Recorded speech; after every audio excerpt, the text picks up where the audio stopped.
বন্ধুরা, প্রথমে ভোলা মাছটাকে আমরা ভালোভাবে কেটে ধুয়ে নিয়েছি। এবার এর মধ্যে আমরা নুন মাখিয়ে নেব। নুন মাখিয়ে নিচ্ছি। এবার এর মধ্যে আমরা হলুদও মাখিয়ে নেব।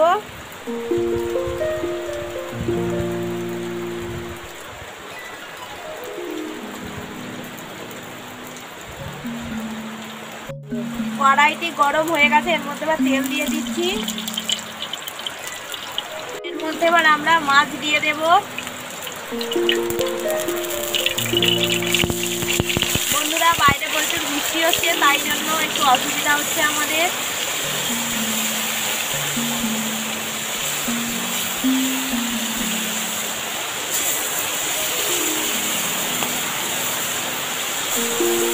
বন্ধুরা, এবার এটাকে আমরা উল্টো পিঠে ভেজে নেব। খুব সাবধানে উল্টিয়ে নিতে হবে, নাহলে মাছগুলো ভেঙে যেতে পারে।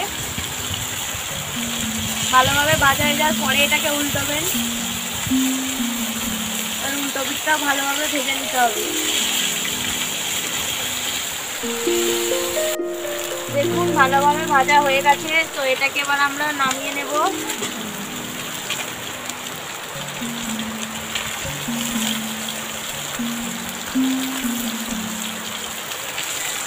মাছগুলো আমাদের ভালোভাবে ভাজা হয়ে গেছে, দেখতেই পাচ্ছেন খুব সুন্দরভাবে ভাজা হয়েছে। পেঁয়াজটিকে আমরা প্রথমে থেতো করে নিচ্ছি। খুব অল্প পরিমাণ বাড়ছি, খুব মিহিভাবে নয়। আদা রসুন আমরা এইভাবে বেটে নেব। মাছের ঝাল করতে গেলে কী কী দেখে নিই। পেঁয়াজ বাটা, টমেটো কুচি, রসুন বাটা, আদা বাটা, কী কী মশলা লাগছে দেখে নিই। হলুদ, লঙ্কা, নুন, চিনি, পাঁচফোড়ন। এর মধ্যে তেলটা গরম হয়ে গেছে, এবার এর মধ্যে একে একে আমরা দিয়ে দেব মশলা। পাঁচফোড়ন দিয়ে দিলাম প্রথমেই।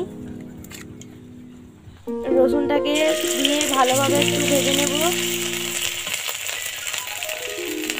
এর মধ্যে এবার পেঁয়াজটা দিয়ে দিচ্ছি, টমেটো কুচিও দিয়ে দিচ্ছি। এটাকে কিছুক্ষণ ভেজে আদাটা দেব। এবার আদাটা আমরা দিয়ে দিচ্ছি।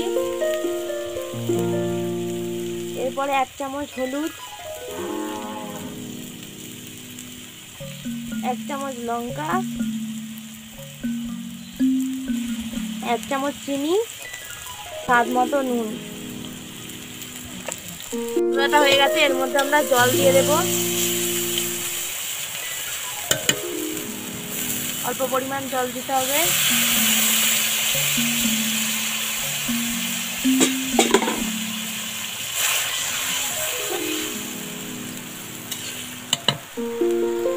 কিছুক্ষণ ফুটে গেছে, দেখতেই পাচ্ছেন। এবার এর মধ্যে আমরা মাছটিকে দিয়ে দেব।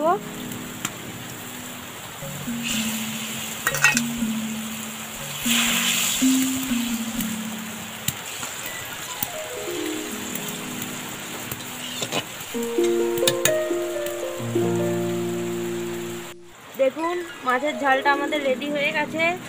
খুব সুন্দর কালার এসেছে, আশা করি খেতেও খুব ভালোই হবে। এবার এটিকে আমরা নামিয়ে নেব।